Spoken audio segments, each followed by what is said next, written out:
Watu 7 wamefariki na zaidi ya 100 wengine wameachwa bila makazi wilayani Korogwe mkoani Tanga baada ya nyumba zao kusombwa na mafuriko juzi Jumatano. Mbunge wa jimbo la Korogwe Vijijini Steven Ngonyani amemwomba Waziri Mkuu kupitia kamati yake ya maafa kupeleka haraka msaada wa vyakula na mavazi kijiji cha Magila, kata ya Mkumbara, ambako nyumba 100 zimesombwa na maji na mawe yaliporomoka kutoka milima ya Usambara. Amesema mpaka sasa hakuna shughuli yoyote inayofanyika kwa kuwa maeneo mengi yamejaa maji. Ameongeza kuwa hata shughuli za mazishi ya watu waliofariki katika maafa hayo zimesimama kusubiri maji yapungue. Katika kata ya Mkumbara wameshakufa watu 7 na watu zaidi ya 100 hawana mahali pa kuishi.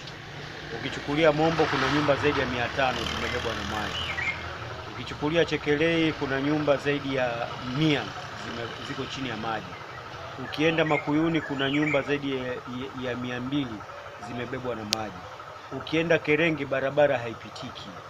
Ukienda Magoma ukienda Matalawanda mashamba ya mpunga yote yamekwenda na maji. Kwa hiyo ni hasara kubwa sana ambayo nimepata safari.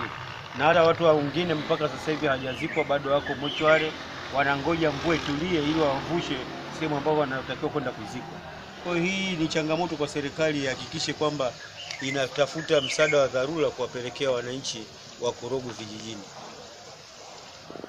Mbunge huyo ameongea kuwa pamoja na nyumba za wakazi wa eneo hilo, mafuriko hayo yameharibu pia miundombinu kama umeme na barabara. Na wananchi wenyewe kwa kujituma bila kuhisi kwamba kuna mbunge mbele yake.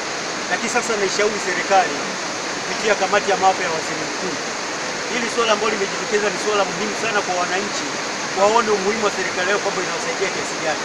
Kila sehemu kunapotokea maafa, serikali inatoa misaada ya hali na mali kwa wakati mwafaka. Sasa ni jukumu lao sasa hivi waangalie wananchi wangu wa Korogwe Vijijini, hasa kata ya Mkumbara, kijiji cha Magila, wanampata msaada wa kiasi gani kwa haraka, na ikiwezekana iwe ni jukumu la serikali kuwatumikia hao waliopata hasara kubwa zaidi, kwa sababu hakuna ujanja zaidi ya haya yaliyotokea.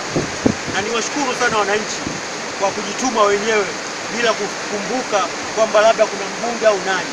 Wameyafanya haya kwa kuzingatia utu wao na binadamu wao. Mimi niwaunge mkono sana, lakini sina cha kuwalipa ila ni kuhakikisha wanapata msaada kutoka serikalini.